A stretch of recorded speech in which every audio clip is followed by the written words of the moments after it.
Golden Opportunities is paid for by Elder Productions.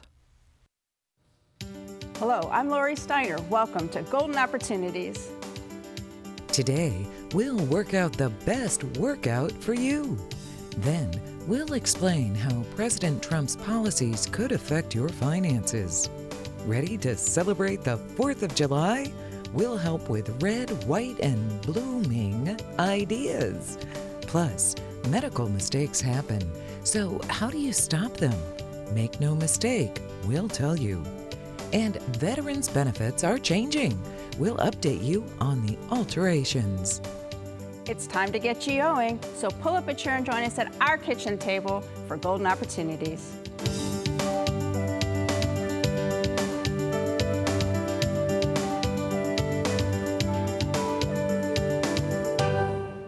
We all know we're supposed to exercise, but isn't there an age where we can finally rest on our laurels and forego fitness? Leah Shea says, not on your life. She's here to work out the all-body benefits you get from making a move, including enjoying more energy as you age. Leah is the program manager with Exos at the Medical Mutual Wellness Center. Welcome to the show. Thank you for having me.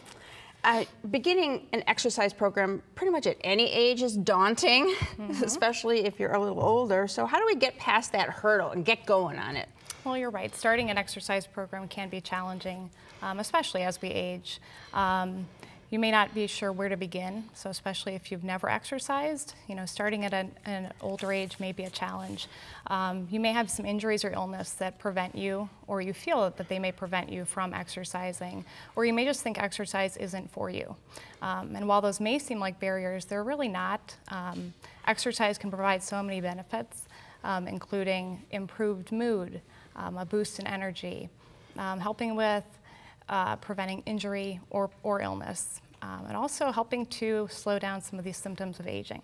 Okay, wow. So there's a lot of body benefits. Let's look at some of them more closely, starting with how exercise helps your physical health. Okay, so exercise can increase our metabolism. So especially as we do some bone-bearing weight training activity, it'll help speed up that metabolism. It'll also help build muscle mass. Improve our immune functions, help with better heart health, blood pressure, better bone density, especially as you're strength training, and also better digestion. It can also help lower our risk of some chronic diseases such as diabetes and heart disease. It'll enhance our mobility, flexibility, which will help with coordination and balance as well, which are some issues as we get older. Lots of physical help. How about for mind and mood? For our mind and mood, sleep can be an issue for folks, so exercise can help quite a bit with that by helping not only fall asleep quicker, but sleep better. It'll also help with our brain health, improve brain function, also memory, dementia, possible delays with some things like that. So, lots of benefits, not just physical, but also mind, as you mentioned. Okay, so it sounds like exercise is good, but how much exercise do we really need? And what are some safe choices? Okay, great question. So the American College of Sports Medicine recommends for aerobic activities, so walking, biking, things like that, 5 days a week, 30 minutes. But it doesn't all have to be at one time. So you can do 10-minute bouts 3 times a day, and you'll fit that criteria, which can sound a little bit better, folks. When you think about 30 minutes, it can sound overwhelming. For strength training, you want to do 2 times a week. So that could be body weight movement, it could be dumbbells, whatever you have available. And then also flexibility. So stretching, yoga might be a nice choice for folks as well. It's a little lower impact. Okay. I think you've convinced us. Exercise is the way to go, and we're ready to do it, but what's the first step? Well, first thing you want to do is consult with a doctor. Make sure there are no barriers or restrictions that they recommend for you. Start slowly. So you want to make sure you start with an achievable goal.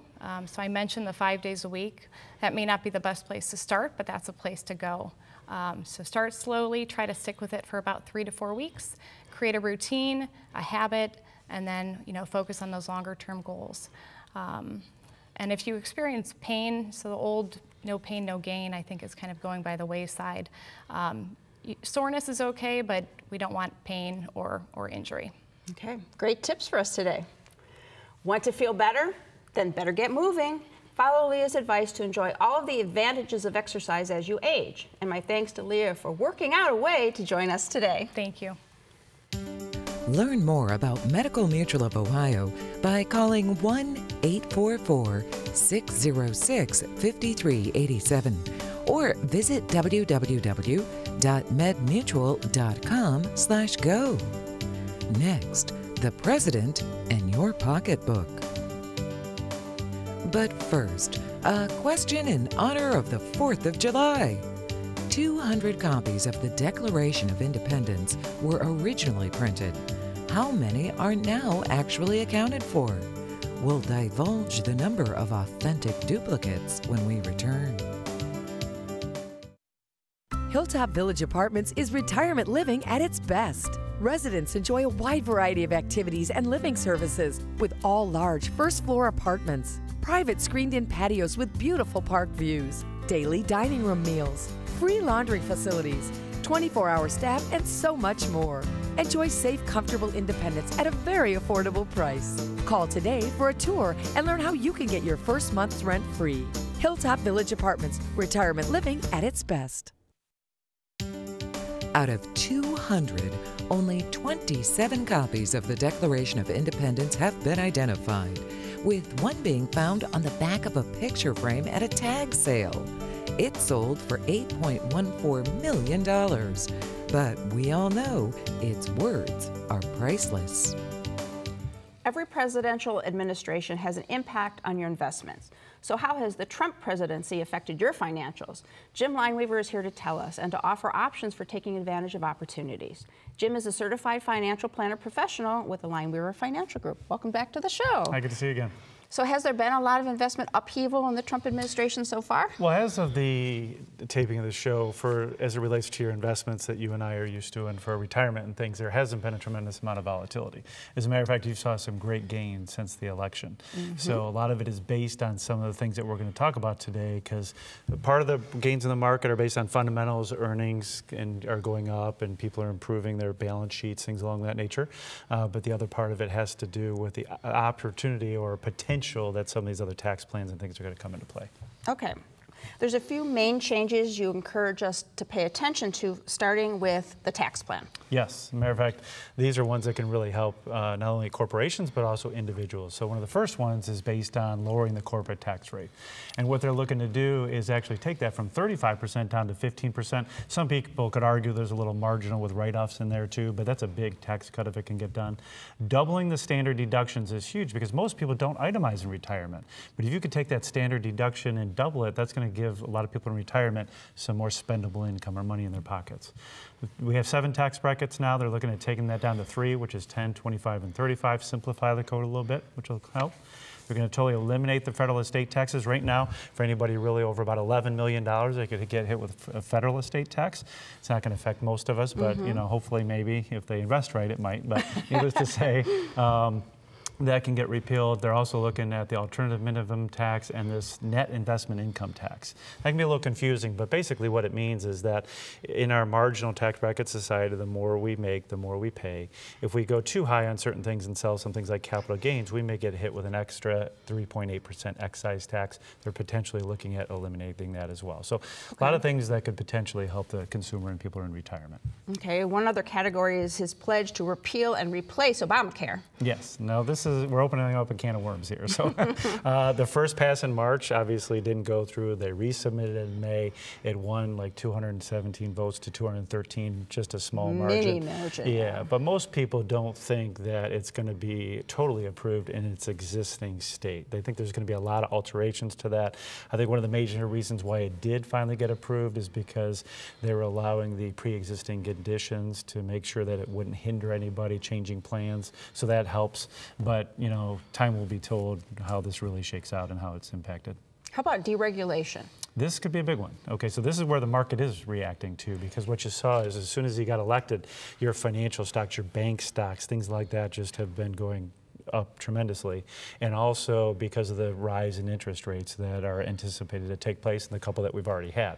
So a lot of your financial institutions, actually, they can benefit from a rise in interest rate, but also they're looking at deregulating the oil and gas industry, energy sectors, things along that nature, and he's also looking at $1 trillion in the infrastructure play. So all that stuff could put more people back to work and bring more to the bottom line for people to spend. Any other ways that our investments might be affected? Yeah, what ends up happening is if we really look at this, there's a few sectors that have actually benefited already, and this was through May. But you're seeing some things like the technology sector, you're seeing consumer staples and things along that nature. And we have this up on the screen for your viewers. And then we also talked about those financials. So there are direct correlations between some of these policies and how the underlying people can benefit from their money. So as these continue to unfold, you want to make sure you stay in touch with your advisor, because there's a lot of things you can take advantage of. It is complicated, right? It can be. That's why we offer a no-cost, no-obligation analysis for people. Really see how they're doing, analyze their stocks, their bonds, their investments, how it all ties together, and really try to help them out through these kind of turbulent times. Great. As this administration proposes and enacts changes, you can expect your financial investments to be affected, so be ready. And for help, give Jim a call. His number's next. For more information, call the Lineweaver Financial Group at 1-888-313-4009 or click to www.lineweaver.net. Next, a patriotic party. Looking for places to go, things to do? Welcome to our community calendar. The Kane Park Arts Festival will celebrate its 40th year, July 7th through July 9th, by following its decades-long tradition of featuring fine arts and crafts by over 100 artists. Add in live music, delicious foods, and activities for the kids, and you'll have the recipe for success. To find out more about the festivities, visit www.kanepark.com or call 216-291-3669. You're putting on a patriotic party for the 4th of July, but how do you add independence inspiration to your event? Greg Lauk is here with ideas that are true to the red, white, and blue. Greg is the owner and designer of The Greenhouse, a fresh flower market in Hudson. So welcome back to the show. Hi. Good to see you. Good to see you. Thank you for having me. Oh, we no have so many problem. great ideas. So we want everything to be great when we have our holiday Of gathering. course we do, So what absolutely. ideas do you have? I can see them all here on the tables. Let's start. All right, let's start at this side, right? Okay. All right, so we've got some really great mason jars that these have been pre-painted, and they're really cool. They look very vintage, but you can do this at home. I've seen on Pinterest they're doing silver paint inside of mason jars and making them metallic, but you can paint them red, white, or blue. These happen to be white, so we have different sizes of mason jars. They're still really popular, whether you like it or not. And we have some just brilliant blue hydrangea in these and some red roses, and we've just topped it off with some salal or lemon leaf. And that's a simple, quick, easy centerpiece to do. And so colorful and so pretty. Absolutely, colorful and pretty. So those are gorgeous, and then, you know, we can move on to something like this. Okay. This is a bubble bowl, and we lined it with an Aurelia leaf. This is what an Aurelia leaf looks like, which is kind of cool. And we put it down into the bowl to line it, and then we did this arrangement on top. And this is blue hydrangea, red Gerber daisies. These look like firecrackers or fireworks, these white Fuji mums, and then this blue thistle. And then we just topped it off with like some red, white, and blue flags. Excellent, You know? And that's excellent. kind of cute. And that's something that maybe a more advanced designer can do, but you have your base and, you know, go for it. All right. So. And now we need to light up the night, right? Yeah, exactly. So we just have some creative ways to do some lighting for a party. We've taken this beaded, it's called just beaded bulb wire, and we've wrapped it around these 10.5-inch cylinder vases with some floating candles. This is something you can get your kids to do as well. So we've like colored some water, blue and red, and we've also even tucked down a little white hydrangea in this one. You could also like sink flowers down in them as well. So that's kind of a cool idea, just to get you lots of color on your table and not really that expensive either. Right, So and that's- easy to do, like for the grandkids who are coming over. Absolutely, yeah. All right, and you've got even another idea. Yeah, so we just take this 5x5 cube vase and we wrapped it with this tie leaf right here. It's got a really cool tie leaf.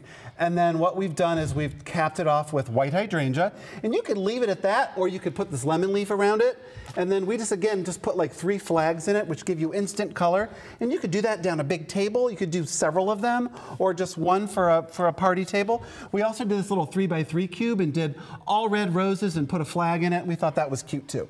It is cute. Lots of great ideas to brighten up your table. All right. Thank you so much for bringing all that in. You're welcome.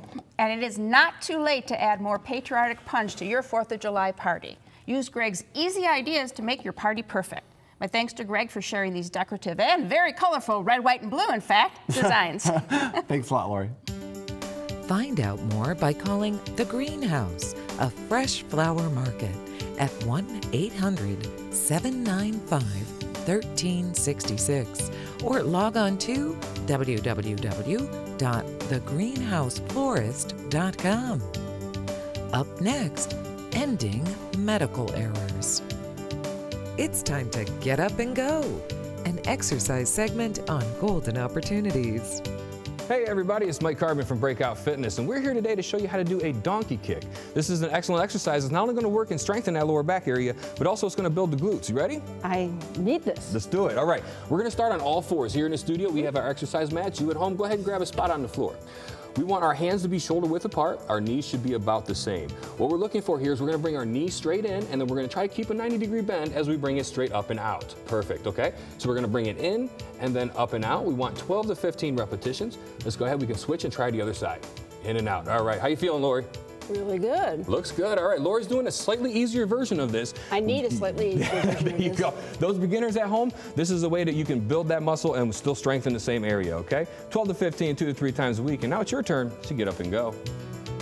For your copy of the exercise booklet, send $1 for postage to Golden Opportunities, 6105 Parkland Boulevard, Suite 140, Mayfield Heights, Ohio, 44124. What makes for quality care at a hospital? The list is almost endless, but one crucial area is preventing errors and keeping patients safe. So how do you begin to do that? Dr. William Annable has joined us in the UH Broadcast Center to tell us. Dr. Annable is the Chief Quality Officer and Director of the UH Quality Institute, as well as Chief Medical Officer at University Hospitals. So welcome to our show. Thank you very much for inviting me.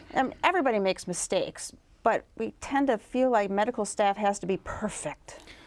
True, everybody makes mistakes, and that's what's behind what we're trying to do. The trick is to have them come forward and let us know what those mistakes are when they're small before they become large mistakes. Yeah, then you can fix it. And you can fix it, exactly right.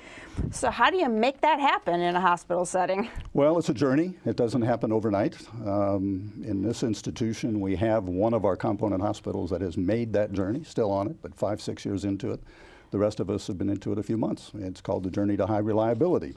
High reliability is the answer to the equation of mistakes and what we do to correct them. There are high reliability things out there, airplanes, nuclear industry, but medicine is way more complicated. And that's what we are attempting to do. Okay, and it's you said something also to me earlier about a just culture. Exactly. One of the reasons that people don't come forward with their mistakes, small as they may be, is because they're afraid of punishment. So behind all of that, we have to build a just culture, which means that we approach everybody not just that they're innocent, but understanding all of the circumstances, and we try to find the balance between blamelessness and when it's truly egregious. It's also true that most mistakes that are made are not due to the person, even though the person was the one who carried them out. It's due to the system that we built around them. So we look for system errors that we can correct. Okay. So do you have some examples of how you put these concepts into action? Sure. We have a number of tools. One of them is ARC. It stands for ask, request, and concern, and then shame. And what it means is if you see somebody doing something wrong, like not washing their hands, you ask them a question. Do I need to remind you that you need to wash your hands? And if that doesn't work, then you go to the next step. You can say, if you move up to step 3, I have a concern that you're going to cause an infection to the patient in that room if you don't. And of course, the last step is moving up the chain of command. Okay. And that works, right? It does work, absolutely. So do you have an example of how that worked in practice? Oh, sure. In fact, we collect examples of it because they're usually good catches that stop something from happening that shouldn't have happened. One of my favorite stories is someone in EVS, our environmental worker, who was cleaning the area and saw a very senior attending about to enter a room without washing his hands, and she said, "Excuse me," and did the ARC routine, and he said the only thing he's allowed to say under our high reliability, which is "thank you." Washed his hands and went back in. So yes, it works. All right. So what other tools do you use to encourage transparency? Well, there are many. First of all, people who we're encouraging to be transparent have to trust us. That's what the just culture is all about. But there are many, many others. We have a thing called leadership rounds, leading to influence. Each of us in the senior leadership group is assigned 2 floors. We round on them several times a month. And people learn to trust us. First time I went there, they all disappeared, wondered what was wrong. As they learn that we're there to really help them and understand their problems, that works quite well. So that's another tool. We have a daily safety call. Where it varies, probably 30 or 40 of us are on the line together. We talk about what's happened in the past 24 hours, what we might anticipate for the day, and it can be anything having to do with safety. It can be as mundane as it's slippery on the front walk, be careful, to something that's happened on a floor that we need to correct right away. Okay. So also a good thing. The big principle is deference to expertise, which means we listen to anybody who can help us. It's not just the doctor who knows, it's just not the nurse who knows. Many times the expert is the patient themselves, or it's a family member. So that's critical. And the best thing we have here, as I mentioned before, is Rainbow's already been on this journey, and we use their safety coaches and experts to teach us. So, okay. And they've been doing really well with it, right? They've been doing extremely well. They've had 2 365-day intervals with no serious safety events, which is truly astounding. Yeah, that's amazing. It's not happened in any other children's hospital in the country, so they're justifiably proud of it, and we all are. All right, great information. Quality care includes constant improvement, and recognizing, reporting, and solving issues is the key to its success. My thanks to Dr. Annabelle for sharing his and University Hospital's commitment to creating the highest quality care possible for patients. For more information, call the Center for Lifelong Health at University Hospitals at 844-312-LIFE. That's 5433. Or visit www.uhhospitals.org/lifelonghealth. Next, Veterans Changing Benefits. Right now, proton therapy, a revolutionary treatment for many types of cancer, is available for the first time in Ohio, and only at University Hospital's Seidman Cancer Center. That's the future of cancer care. That's UH Seidman Cancer Center. Right now, the trusted experts of University Hospital's Seidman Cancer Center and the most advanced cancer-fighting technologies are in 17 community locations. That's leading-edge care, where you're most comfortable. That's UH Seidman Cancer Center. We owe our lives and our freedoms to our servicemen and women. The Veterans Administration does little to explain the available old age and disability benefits to veterans. Now one of these programs faces a huge legislative change that will cut the availability of benefits. Here to explain more is my law partner, Mike Solomon. Hello. Hey there, Mike. So what is the benefit that is being changed? Well, this is called aid and attendance. It's a benefit, it's not a retirement benefit. It's a benefit for veterans or their surviving spouses if they have financial and health care. They need assistance in that area. So, and many veterans aren't aware of this, and the surviving spouses aren't aware of this benefit. And it's a good benefit if you qualify. To qualify, you have to have been in the service for 90 days at least, 1 day during a war. You can't have been dishonorably discharged. You have to be 65 or older to qualify for the benefit. And you have to have some need of assistance for some of the daily activities. You're feeding yourself, bathing yourself, dressing yourself, things like that. So you need that sort of assistance. And there's an asset limitation. So you're allowed to keep certain things. First of all, you can keep, if you're married, you can keep $80,000, single person, 40, plus your home, you can prepay funeral expenses, cemetery plot, some personal items, stuff like that. Then you can qualify for this benefit, which is a good benefit. But what if your assets are over the limit? Well, then what you do is you just give away your assets either to maybe your children or to a specialized trust. You give away those assets, you can immediately apply them for this VA benefit, aid and attendance benefit. So what are the changes being applied to the regulations with regard to assets? Well, what they're doing is they want to add a 3-year look back, which is similar to the 5-year look back for Medicaid. So if you make a gift in that 3-year window, you're not going to be, there'll be an ineligibility period for the VA benefit. The trouble is the way they calculate this ineligibility period is much different than Medicaid, and it's really unfair and it has some strange results. So let me give you an example. Okay. Let's say you gave away $50,000. Now, a veteran, you're entitled to $2,127 a month in this benefit. So you take $50,000 divided by 2127, that comes out to a little bit more than 23 months.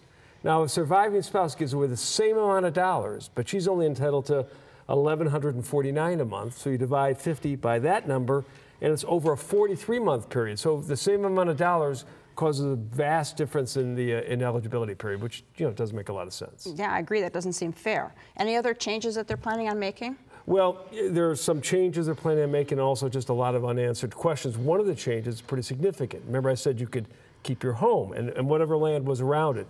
Now what they want to do is change it. You can keep your home, but only 2 acres. So, if you're a farmer, that's not going to work. And if you're someone who owns just a home with a lot of acreage, that just doesn't work for you. It goes against your interests. Yeah, not fair again. When are they planning on trying to change these regulations? Well, they had proposed these regulations, I believe it was January of 2015, and the comment period's over. And they keep pushing the date forward when they're going to implement them. It's supposed to be implemented now. So as we're taping in June, it could already be in existence as we're talking. So you need to think about that and maybe do some advanced planning. If you're about to apply for one of these benefits, you might want to accelerate it so that you beat any regulations before they become finalized. All right, thanks for some great information. These new rules are a major disservice to our proud servicemen and women to whom we owe our freedom. If you need a plan, you need a plan now to obtain benefits. For more information, contact Mike at the number coming up next, or check out our website at ssnplaw.com for more detailed information. Call Solomon, Steiner, and Peck at 1-888-236-5173 for more information or to schedule a speaker for your organization. Or log on to www.ssnplaw.com. Thanks for joining us. On next week's show, you can access your Social Security information online. We'll share how to keep it safe. Then we'll preview a healthy partnership that puts aging and heart together and will help women step up their efforts to achieve financial freedom. Until then, please remember to make the most of your golden opportunities. If you'd like to join our kitchen conversation, visit our website, www.goldenopportunities.tv. Like us on Facebook. Call us at 440-742-GO-TV or email us at kitchen@goldenopportunities.tv. We'd love to hear from you.